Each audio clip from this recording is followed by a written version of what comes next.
नमस्कार दोस्तों, आप सभी का स्वागत है हमारे YouTube channel education for India में।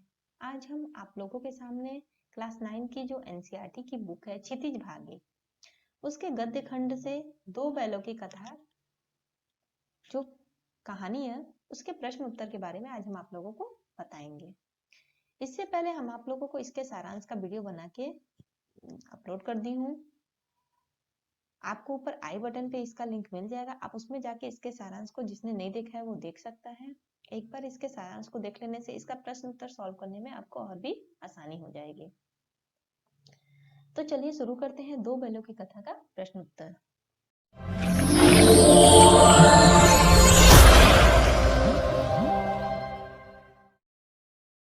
इसका क्वेश्चन नंबर 1 है, कांजी हाउस में कैद पशुओं की हाजिरी क्यों ली जाती होगी? कांजी हाउस में कैद पशुओं की हाजिरी इसलिए ली जाती होगी ताकि कैद पशुओं की संख्या का पता चल सके और पता लगाया जा सके कि उनमें से कोई भाग या मर तो नहीं गया है। नेक्स्ट क्वेश्चन, क्वेश्चन नंबर 2, छोटी बच्ची को बैलों के प्रति प्रेम क्यों उमड़ आया? छोटी बच्ची को, इसका आंसर होगा कि छोटी बच्ची को बैलों के प्रति प्रेम इसलिए उमड़ आया क्योंकि छोटी बच्चों की मां मर चुकी थी। वह मां के बिछोड़ने का दर्द जानती थी, इसलिए जब उसने हीरा मोती की व्यथा देखी तो उनके मन में उनके प्रति प्रेम उमड़ आया और उसे लगा कि वे भी उसी की तरह अभागे हैं और अपने मालिक से दूर हैं। मतलब छोटी बच्ची की जो माँ थी वो मर चुकी थी और अभी जो उसकी माँ थी वो एक सौतेली माँ थी जो उसको हमेशा मारा करती थी। और वो डेली हीरा और मोती को, वो जो छोटी बच्ची थी वो दोनों हीरा मोती को डेली 2 रोटी खिलाते थे और उसको इसलिए उस पे दया आती रहती थी क्योंकि वो खुद एक दर्द को, माँ के जाने के दर्द को समझती थी। तो उसे लगता था कि ये जो हीरा मोती है ये भी अपने मालिक से दूर है तो उन्हें भी कितना कष्ट होता होगा, इसीलिए उनके प्रति छोटी बच्ची के मन में एक प्रेम उमड़ आया।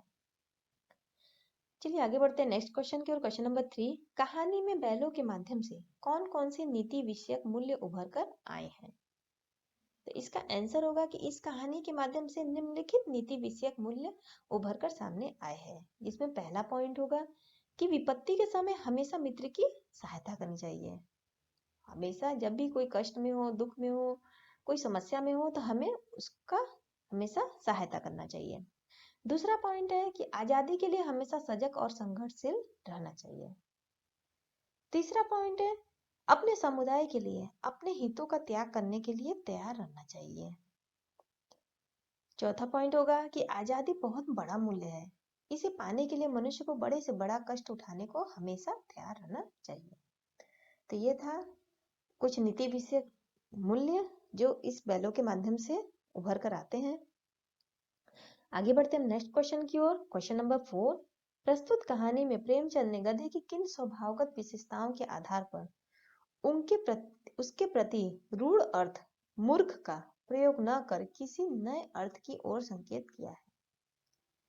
प्रेमचंद जी ने गधे की सहनशीलता, सीधेपन, अक्रोध न करने, हानि लाभ सुख दुख में समान रहने आदि गुणों के आधार पर उसे बेवकूफ के स्थान पर संत स्वभाव के प्राणी कटार दिया है, जो बहुत अधिक सीधेपन के कारण सम्मान के पात्र नहीं समझा जाता।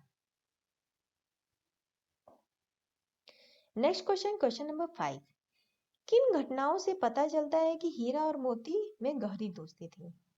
तो हमने आप लोगों को समरी में बताया था कि हीरा मोती में जो एक प्रेम था वो कैसा था, तो यहीं पे वो आंसर हम लोग लिखेंगे कि हीरा और मोती दोनों बैलों में गहरी दोस्ती थी। ये कहानी के कुछ प्रसंगों के माध्यम से यह बात स्पष्ट होती है, जैसे दोनों एक दूसरे को चाट कर या सुनकर अपने प्रेम को क्या करते थे, प्रकट करते थे, व्यक्त करते थे।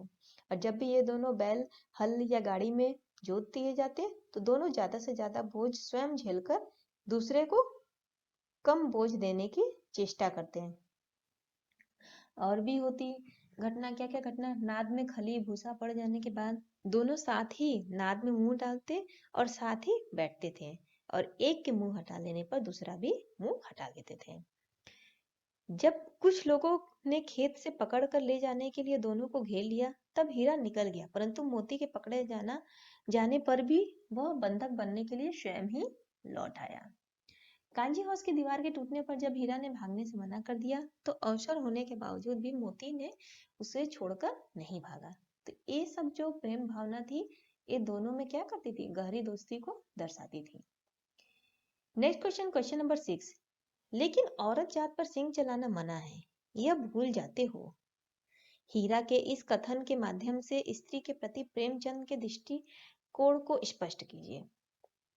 इसका जो आंसर है वो है कि हीरा के इस कथन से यह ज्ञात होता है कि समाज में स्त्रियों के साथ दुर्व्यवहार किया जाता था, उन्हें शारीरिक यातनाएं दी जाती थी। इसीलिए समाज में ये नियम बनाए जाते थे कि उन्हें पुरुष समाज शारीरिक शारीरिक दंड न दे। हीरा और मोती भले इंसानों के प्रतीक हैं, इसीलिए उनके कथन सभ्य समाज पर लागू होते हैं और सभ्य समाज में स्त्रियों की प्रताड़ना होती रहती थी। Next question, question number 7। किसान जीवन वाले समाज में पशु और मनुष्य के आपसी संबंधों को कहानी में किस तरह व्यक्त किया गया है। तो इसका आंसर होगा कि प्रेमचंद ने किसान जीवन में मनुष्य तथा पशु के भावनात्मक संबंधों को हीरा और मोती दो बैलों के माध्यम से व्यक्त किया है। हीरा और मोती दोनों झूरी नामक एक किसान के बैल हैं जो अपने बैलों से अत्यंत प्रेम करते हैं और इसी प्रेम से वशीभूत होकर हीरा और मोती अपने मालिक झूरी को छोड़कर कहीं और नहीं रहना चाहते। इससे यह स्पष्ट होता है कि पशु भी स्नेह का भूखा होता है। प्रेम पाने से वे भी प्रेम व्यक्त करते हैं और क्रोध तथा अपमान पाकर वे भी असंतोष व्यक्त करते हैं। Next question, question number 8। इतना तो हो ही गया कि 9-10 प्राणियों की जान बच गई, वे सब तो आशीर्वाद देंगे। मोती के इस कथन के आलोक में उसकी विशेषताएं बताइए। इसका आंसर जो होगा वो होगा कि मोती के इस कथन से उनकी निम्नलिखित विशेषताएं उभर कर सामने आती हैं। वह आशावादी है क्योंकि उसे अभी भी यह विश्वास है कि वह इस कैद से मुक्त हो सकता है। वह स्वार्थी नहीं है, स्वयं भागने के बजाय उसने अन्य सभी जानवरों को सबसे पहले भागने का मौका दिया। तो ये सब जो बातें हैं ये मोती के इस कथन से उनकी विशेषताएं बताती हैं कि इतना तो हो ही गया कि 9-10 प्राणियों की जान बच गई, क्योंकि जब वो कांजी हाउस में रहते हैं तो वो दीवार को तोड़कर पहले बाकी सब जानवरों को भगाते हैं, उसके बाद ही खुद जाते हैं। Next question, question number 9। आज से स्पष्ट है क अवश्य ही उनमें कोई ऐसी गुप्त शक्ति थी जिससे जीवों में श्रेष्ठता का दावा करने वाला मनुष्य वंचित है। और दूसरा जो है ख, उस एक रोटी से उनकी भूख तो क्या शांत होती, पर दोनों के हृदय को मानो भोजन मिल गया। तो पहले का अर्थ समझ लेते हैं कि अवश्य ही उनमें कोई ऐसी गुप्त शक्ति थी जिससे जीवों में श्रेष्ठता का दावा करने वाला मनुष्य वंचित है। इसका मतलब है कि हीरा और मोती बिना कोई वचन कहे एक दूसरे के मन की बात समझ जाते थे और प्रायः वे एक दूसरे से स्नेह की बातें भी सोचते थे। यद्यपि मनुष्य स्वयं को सब प्राणियों से श्रेष्ठ मानता है, किंतु उसमें भी ये शक्ति नहीं होती। दूसरा जो ख था उसका आशय कि उस एक रोटी से उनकी भूख तो क्या शांत होती, पर दोनों के हृदय को मानो भोजन मिल गया। इसका मतलब है कि हीरा और मोती गया के घर बंधे हुए थे। गया ने उनके साथ अपमानपूर्ण व्यवहार किया था, इसीलिए वे क्षुब्ध थे, दुखी थे। परंतु तभी एक नन्ही लड़की ने आकर उन्हें एक रोटी ला दी। उस रोटी को से उनका पेट तो नहीं भर सकता, परंतु उसे खाकर उनका हृदय जरूर तृप्त हो चुका था। उन्होंने बालिका के प्रेम का अनुभव कर लिया और प्रसन्न हो उठे।